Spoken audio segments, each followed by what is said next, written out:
We are getting down here at the Smite Console League. It's Finch and Taco as we move into Game 5. And really, Taco, this is a huge game. This is it. Game 6, because it is going to be Africa going up against the bottom team. I believe that, that they haven't won yet. That one can't really change things. This is the set between Insomnia. Whoever wins this one is going to join for that top 2 spot. So this is it. They're playing to go through. Charlie's Morals and I think everybody else they're very well aware of their fate currently, and a lot riding on this match between Insomnia and Team Pub. It's not going to be an easy one either, because I think that Team Pub, for what it's worth, that last performance, I already told Aggro earlier on the cast, we were the ones who were on that Team Pub versus the Africa Freaks match, and Team Pub just felt lost. They did not feel like a team that was going to be able to, I guess, reasonably compete with Africa Freaks. They just felt a little bit too out of their comfort zone there. Yeah. But now, this, I think, is a Team Pub that has the potential to stand a chance against Africa Freaks. Well, they're trying to fight into that second place spot so they can't qualify into the PS4 League. Let's go ahead and take a look at those standings so we can see right where everyone is. Africa Freaks with their 2-0 and their only remaining matchup against Charlie's Morals are good to go. Even if Charlie Morals win, they'd only be 1-2. Africa Freaks would be 2-1, along with the winner of this Pub versus Insomnia match. So whoever wins this match, along with Africa Freaks, those are going to be the 2 teams that are through, Taco. And I think also for Team Pub, like I said, they've got a little bit of the momentum in their favor. We know that Insomnia also have some momentum, but they just had to sit out a match. They had to sit and wait for this Team Pub action to take place. And now that it has, and they know that this is who they're contending with, I mean, it's only a best-of-1, Finch. That's it. This is it. It's a best-of-1 to determine who it is going to be joining. You really could not ask for the stakes to be higher between these 2 squads. And as you said, they've already played some sets here. Each one of them 1-1 right now. So they've each felt a little bit of defeat. Each also found some victory. But Insomnia's was so hard to come by, right? It was so difficult for them to get there in that grueling matchup. Can they do it here up against Pub? I won't put it past Insomnia, because I don't think that Pub's Game 1 performance was a very strong one, period. But that's true. I think that their Game 4 performance was phenomenal. So if Insomnia can kind of have the same sort of factor going in, where maybe things are a little bit shaky because they were in control for the vast majority of that match. That's true, yes. It just took them the whole 55 minutes and 38 seconds to finish it off. But if they can clean things up, if they can really figure out how to properly execute after securing the Phoenixes so that they can penetrate the base entirely prior to that 50-minute mark. That's right. Then they could be in a really nice position here, I think, to really volley with Pub for that qualifier spot. Yeah, their early, mid, and even the beginning of the late game all looked great. So as long as all that looks good and they can just close it out, then Insomnia will be in a great spot here up against Pub. And even without the 2 other hunters being banned out, we've seen Artemis and Chernobog be banned out very consistently. Either way, Insomnia are leaning towards this Xbalanque, so Chern still on the table for Pub if they want to pair it with the Guan. Heavy value, I think, for some of those team fighting ultimates lately, especially against some of these more technical teams. So for Insomnia, of course, they want the Darkest Night. I mean, it's perfect. It's ideal for a lot of team fighting situations, but I could say the exact same thing about a Guan Yu with that Cavalry Charge and the Terra, Earth, and Fury. Both excellent ultimates for engaging, disengaging, and more importantly, peeling. Yeah, we saw some excellent Guan Yu defense around the Gold Fury earlier, as Chernobog is going to come out to join with Pub. This triple front line already is disgusting and hard to deal with. Or rather, the Chernobog is going to be joining it. So there we go. That was that global hunter. He's a front line when there's, you know, the ultimate involved, okay? 40%, he gets that mitigation on there, sure. 40% damage mitigation, I don't care if you're a hunter. That feels like a tank, and he hits like one, too. He's definitely strong and going to be joining up an already very strong draft they have, as Cerberus going to be over here on the side of Insomnia.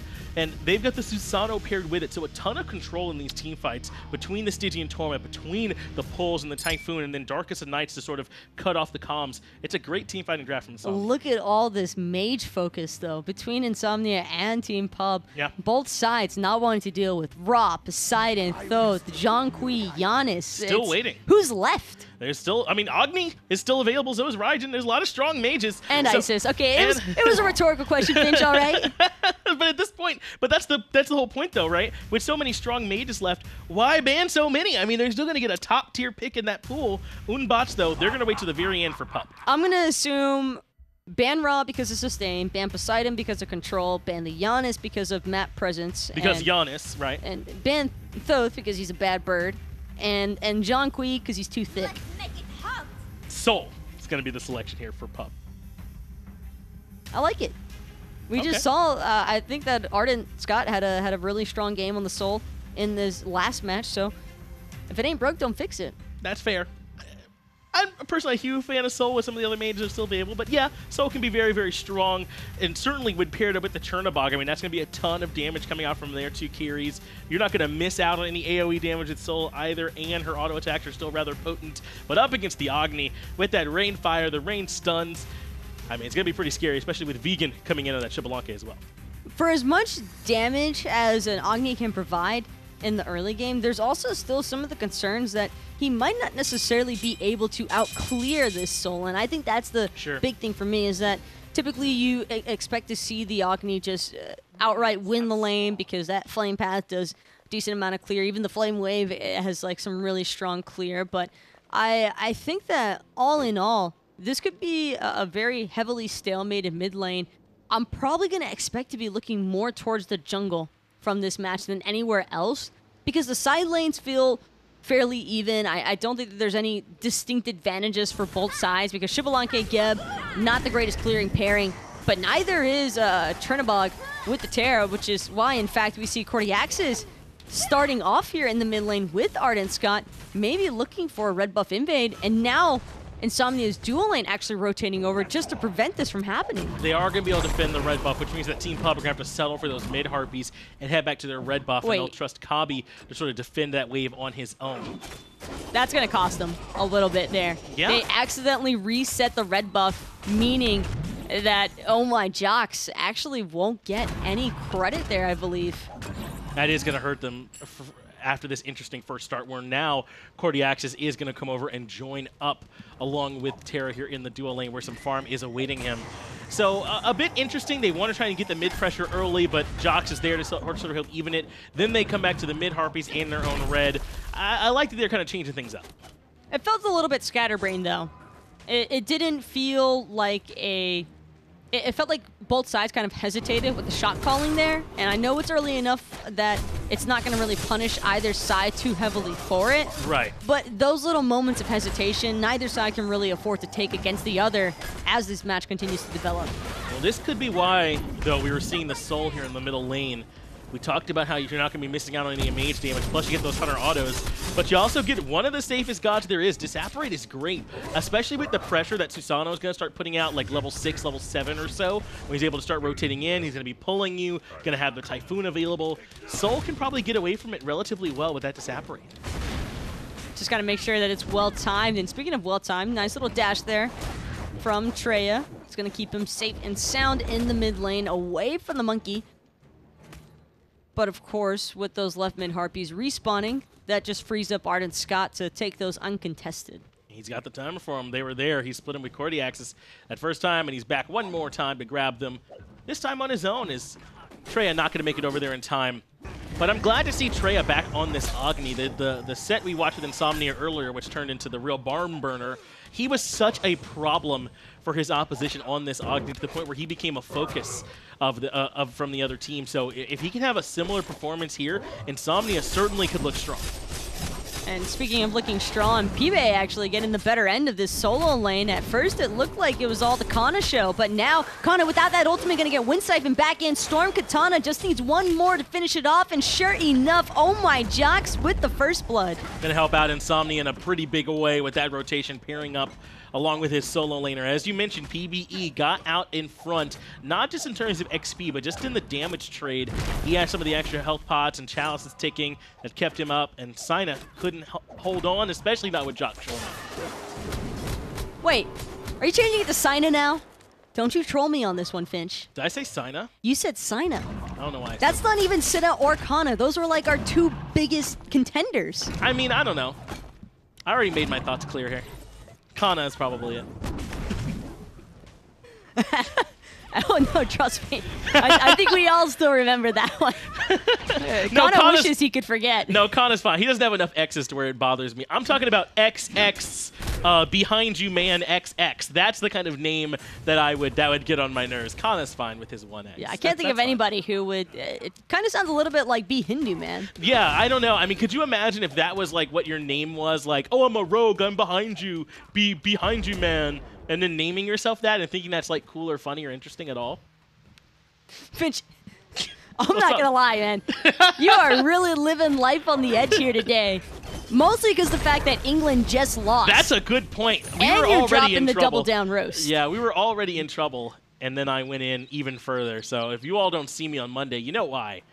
Behind you man was behind me, and he fired me. Yeah, what if Hindu actually just appeared? That would scare me so much.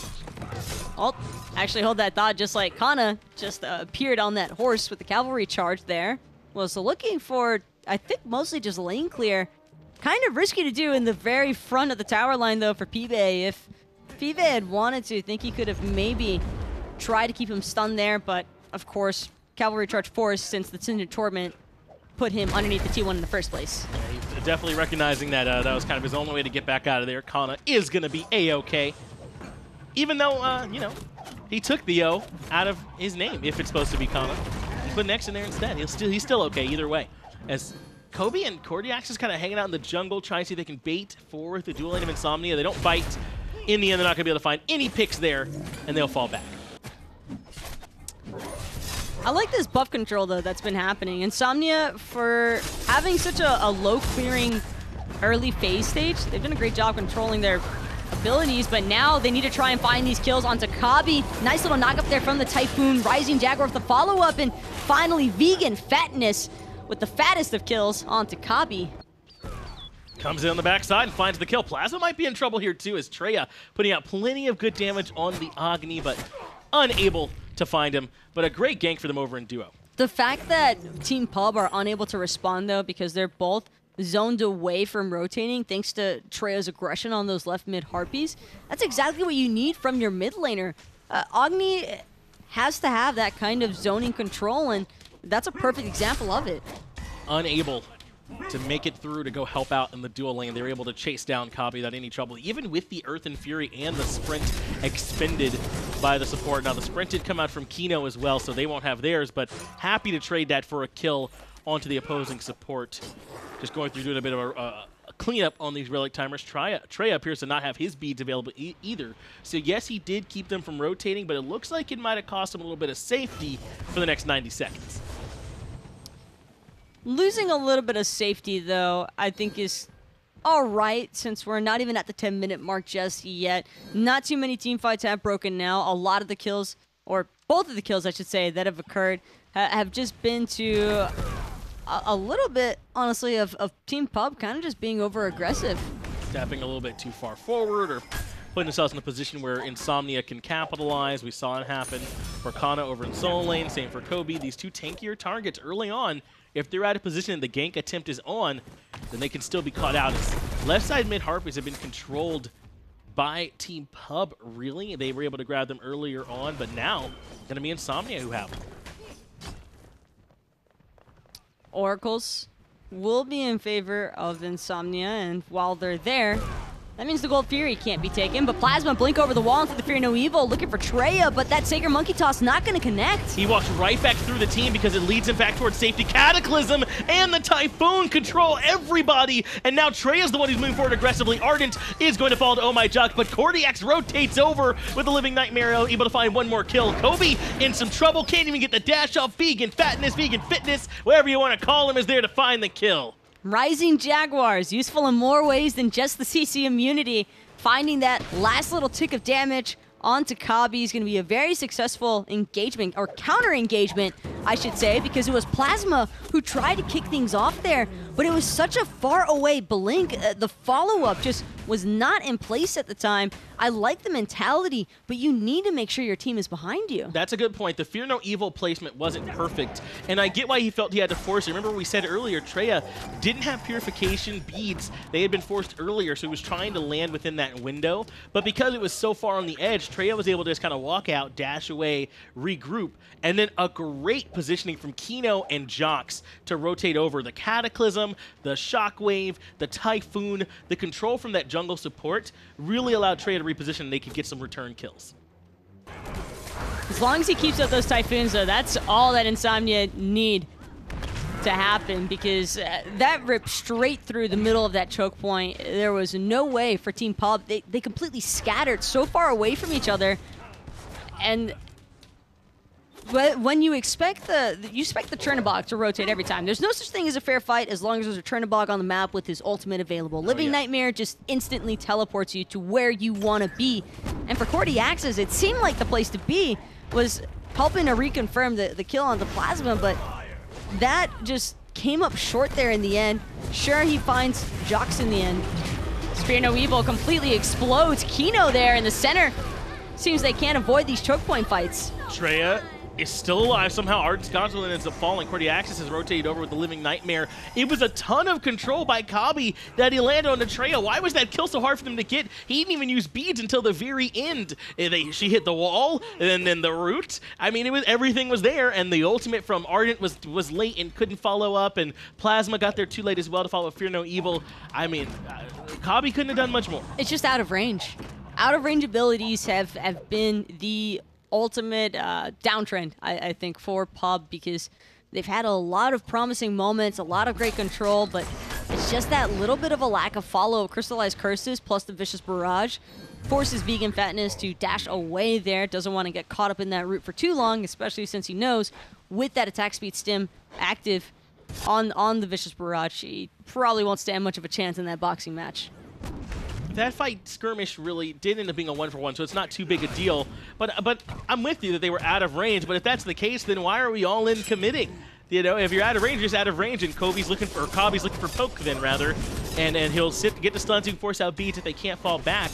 But they force it, and their ultimates are not on the mark. Team PUB, I think, just falling victim to some old habits, kind of bearing a lot of similarities to their game one, where Plasma would go in and find some great initiations, but the follow-up and control just was not there as a team effort.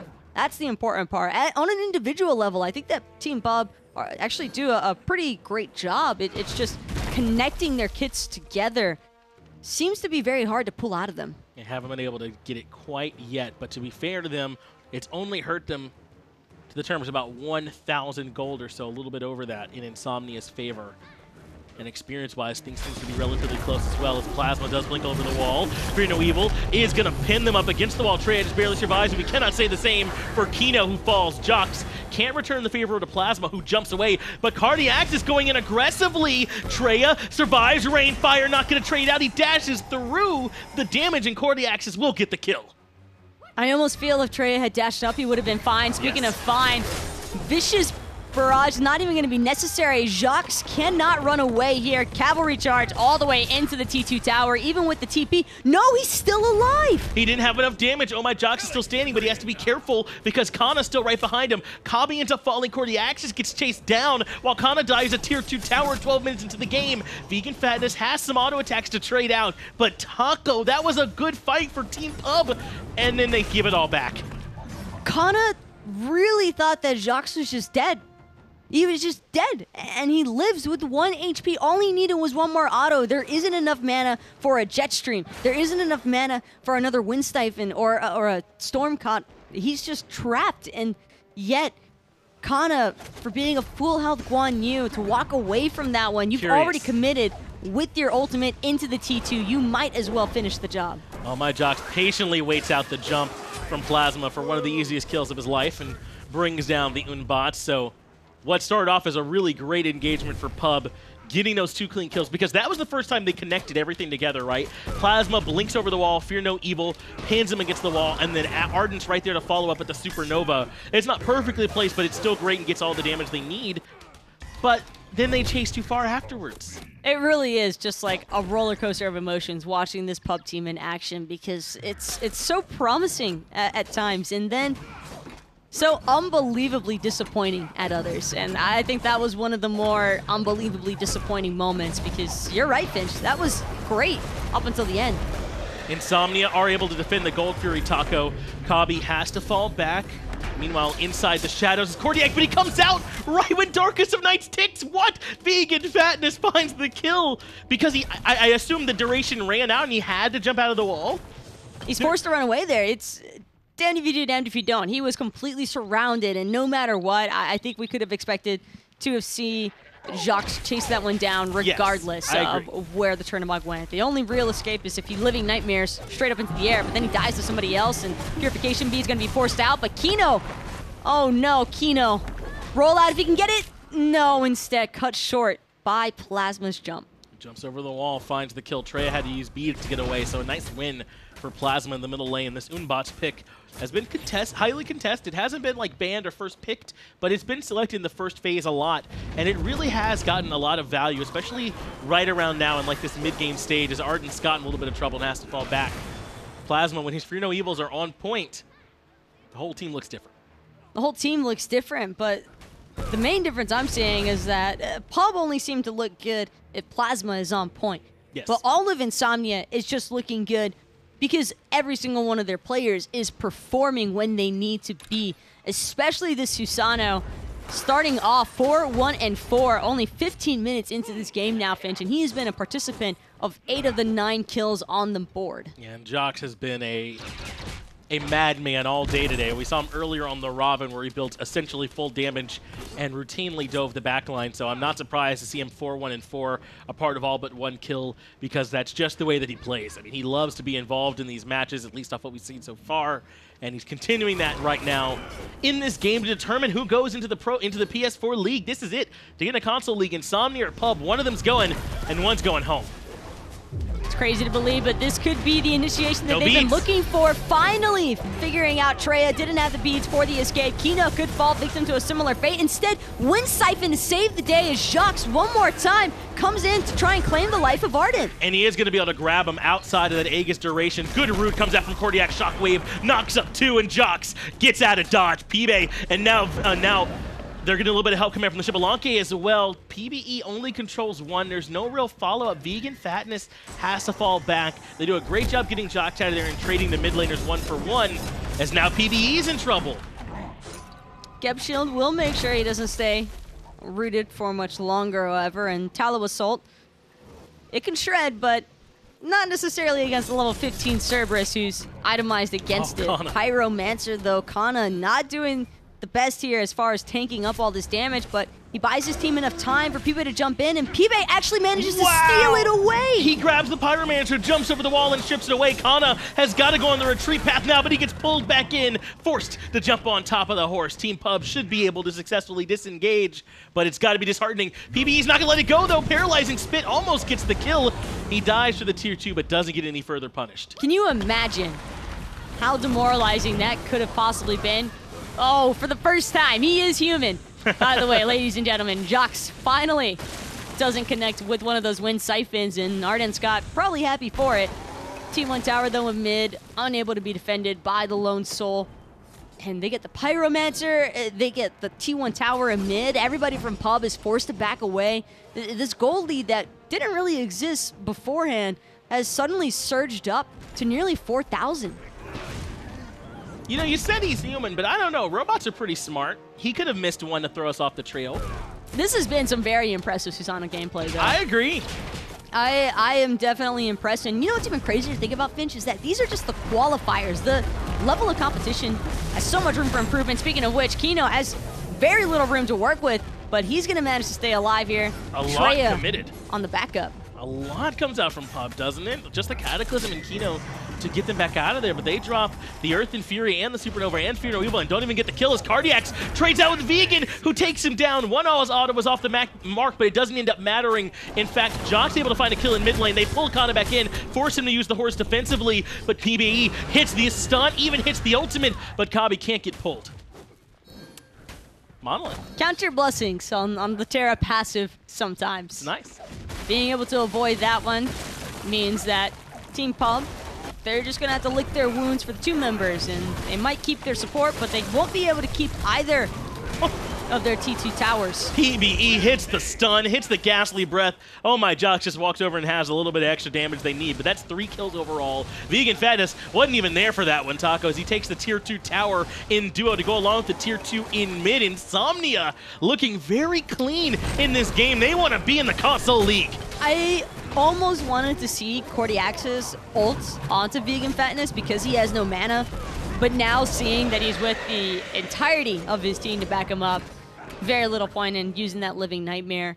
right away. Sometimes you can catch the enemy hunter off guard, though. That is one of the pros of Chernobog. It's just that it can also work against you, just like how we saw in that boxing trade where cordiaxiz is locked in place. VeganFatness, you just got to aim straight. Yeah, these last... Oh, yeah, and that was tough, right? When he went into the ultimate and almost let him get out of there with an errant auto attack. But in the end, it was okay there, Taco. But, I mean, this game got out of control in a rush, didn't it? Insomnia and Team Pub were... I mean, Insomnia had a little bit of a lead, but it was very close. All of a sudden now it's a 10,000 gold deficit as Kana gets chased out by the level 18 JhoX, who's ahead of the Soul Laner at this point. I mean, Insomnia, after their long game, they don't want to sit in another one. What looked great about Insomnia there is...